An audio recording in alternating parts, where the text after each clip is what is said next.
Hello there, welcome to another Fort Triumph episode with Ungainly Titan.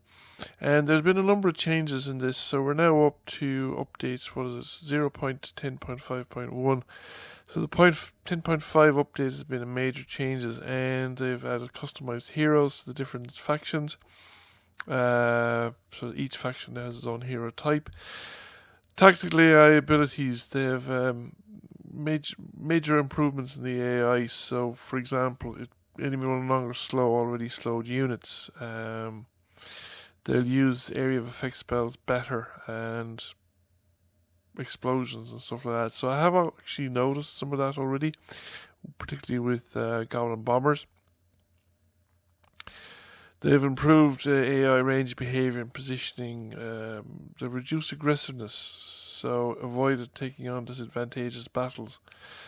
They've added party size limits based for AI based on difficulty, and Goblin Bomber is one of the big ones.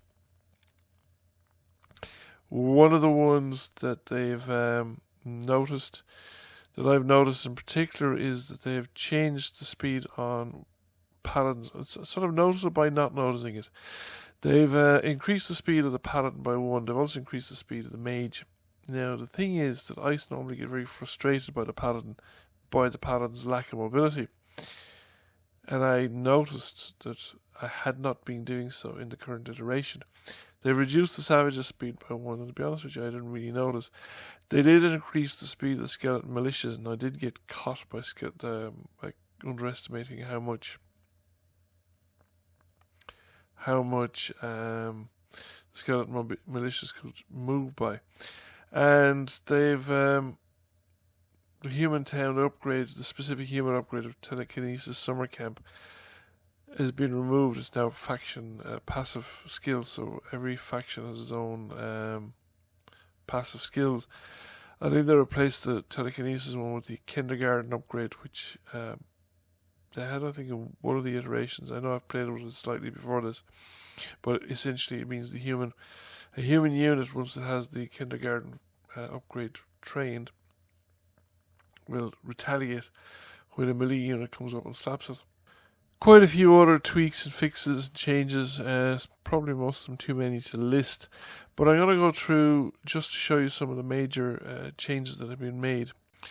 Here we have the human town. The human faction is based out of this. So if you select the human faction, this is your starting base area. You get the picture of a castle-like fortified town, and the human heroes that you're all familiar with. So the first row of all the towns are similar. So you have the City Hall, Citadel, University 1, but the second row is usually unique. So you have Kindergarten, for instance. Human with melee abilities will retaliate upon being hit by a melee attack, limited to once per turn.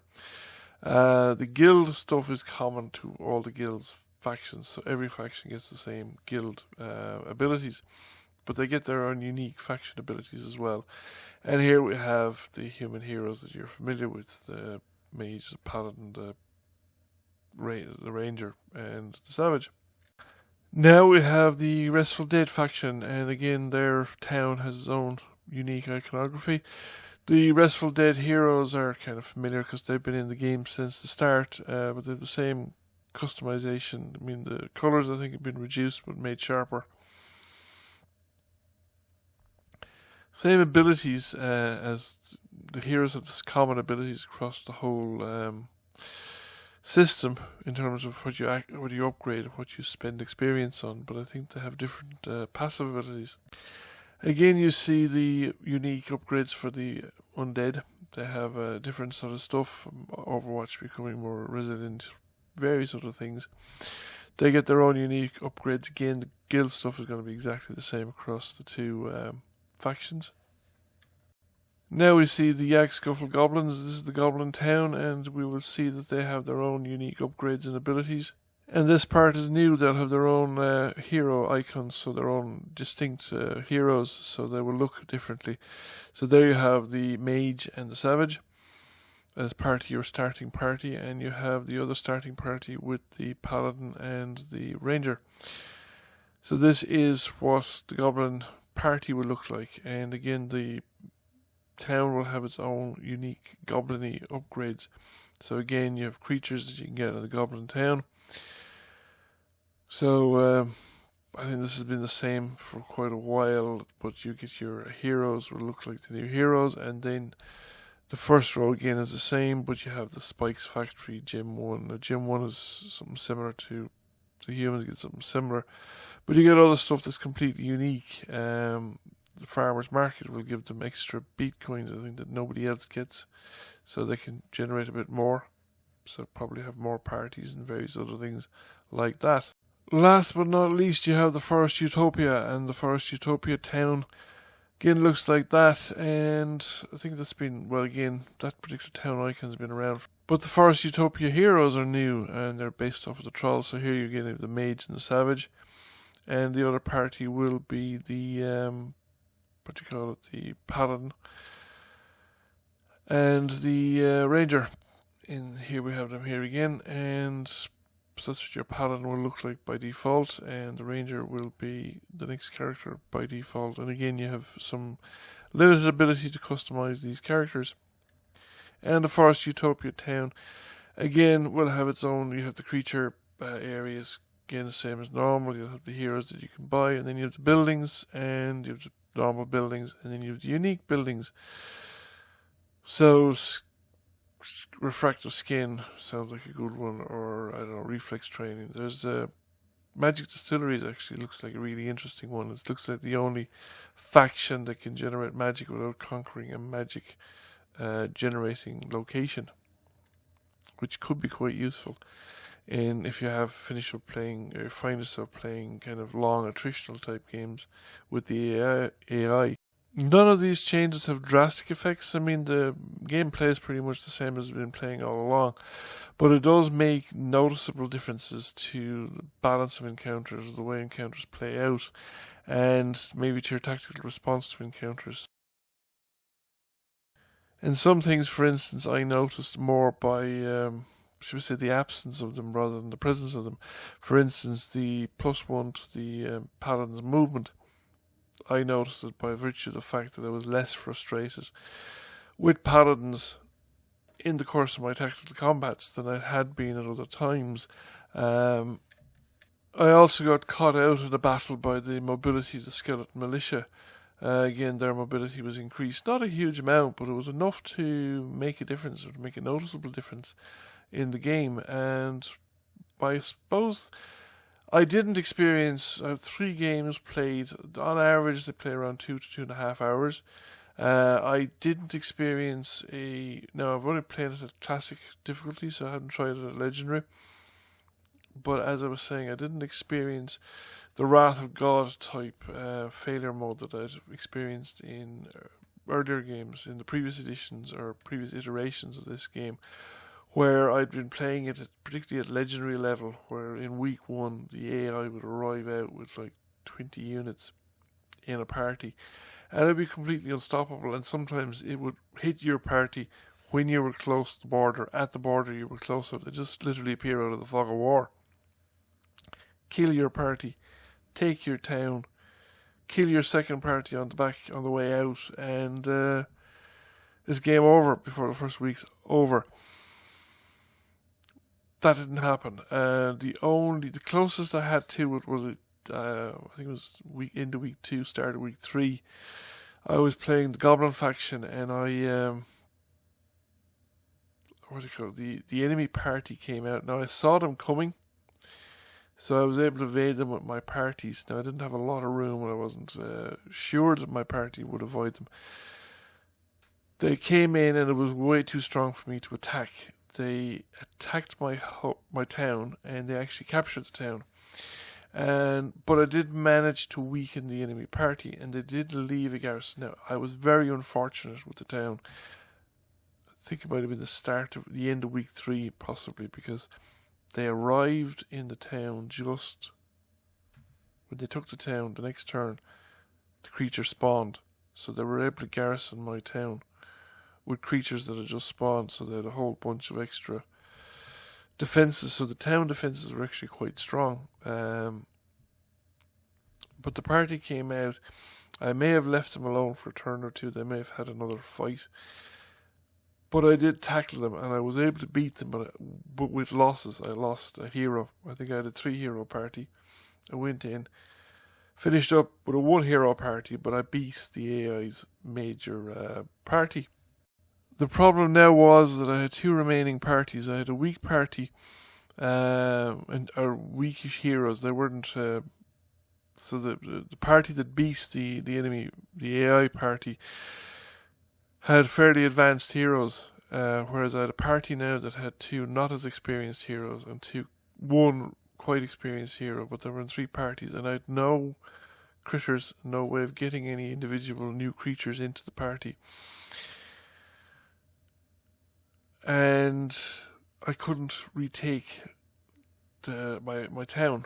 It might have been possible, but it was considered like a 50% difficulty. It was a 3 skull difficulty on the AI, but generally I'm not confident or I'm not happy going in at that kind of level.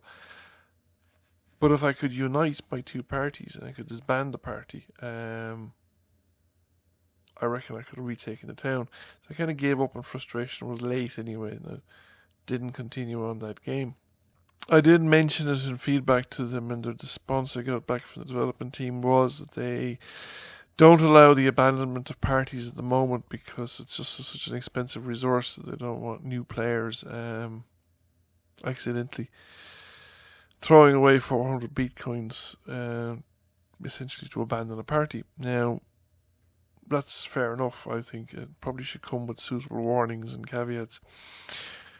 But I would like the option of being able to do it, because I think it makes from what would be a very tenuous situation into a kind of a viable situation to occasionally do it. The other option that I would actually like is the ability to play a longer version of the skirmish game. Maybe a 4 or 6 hour version of the skirmish game. Because what I find of the current skirmish game is that generally you'll only have a couple of upgrades. You'll get maybe 2 inventory slots or party size upgrade. If you're lucky, if you're really lucky, you might have managed to get that much done. I've often not been able to get the party size upgrade, for instance, and I might have a building upgrade, so I might have bought the town hall or the university, because they're necessary precursors. So I might finish up the game, for instance, in the human game, I think I had the town hall, the university, and I had the kindergarten upgrade, which I actually found quite valuable.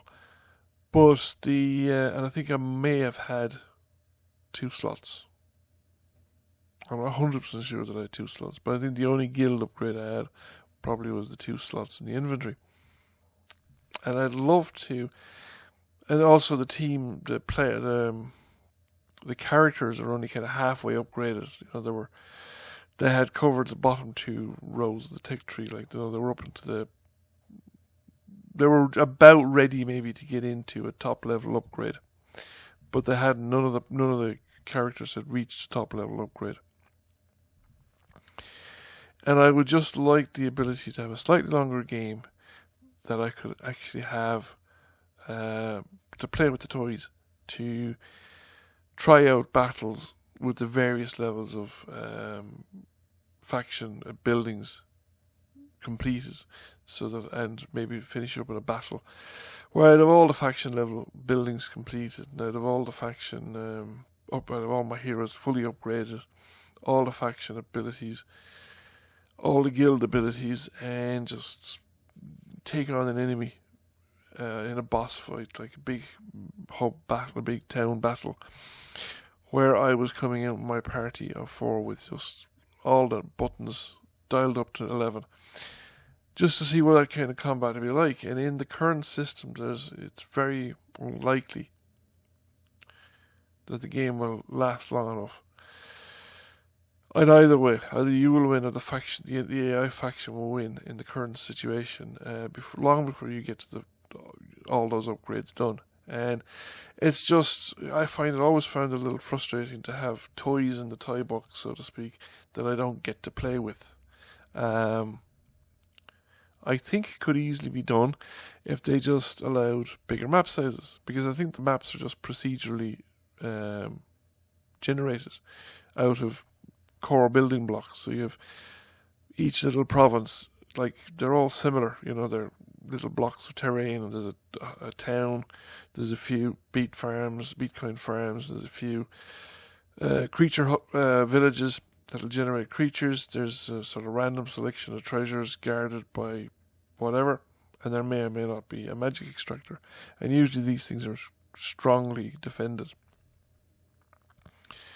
So I would like personally to see just maybe the option of a small map, say the current version of the game.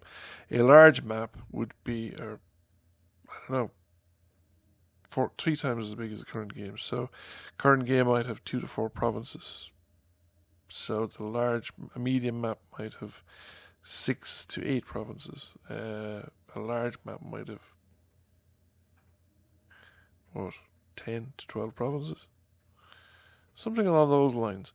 Now, it probably might not be something they could support straight off the bat, and I don't know if it's a question. I don't know what they're using as a game engine.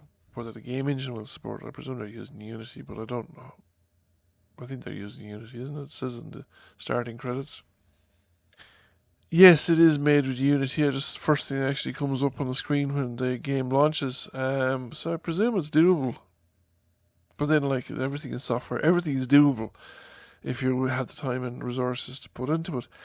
I love for that to be able to do. Now, I don't know if they have the time and resources to put into it, or at least into the initial released version of the game. It might be something for an expansion pack later on. Large battles, large campaigns. It also, my urge to play with all the toys may be satisfied, should we say, in the campaign version of the game, because I may have the opportunity in the campaign version of the game to upgrade heroes all the way to the top, so to speak, and to have my heroes maxed out at the end of the battle, and have all the upgrades for the guild and all the upgrades for the faction purchased. And that would probably do me. Anyway, I think nothing but what I want. I think this is a great game. I think it's shaping up to be a great game. I'm really looking forward to the completed version of it and its final release on Steam. I'm certainly enjoying the game so far. I'm really enjoying the skirmishing version of the game, and I'm looking forward to the campaign version just to see how that site develops out and how the story mode links in with the game. And I think these guys deserve credit and support, and I really hope that they'll have a very successful breakout game in their hands, actually, because there's a lot of work being put into it, and I'd love to see it rewarded, so to speak. Anyhow, I think I've blathered on enough. Really go check it out. If you've watched the video to this end, you really ought to, if you haven't done so already. Fort Triumph on Early Access on Steam. Thank you for watching the video. I hope you enjoyed it. If you did, please give it a shout. Feel free to comment and share, and if you've not already done so, please subscribe to the channel. I will catch you all again soon. Bye for now.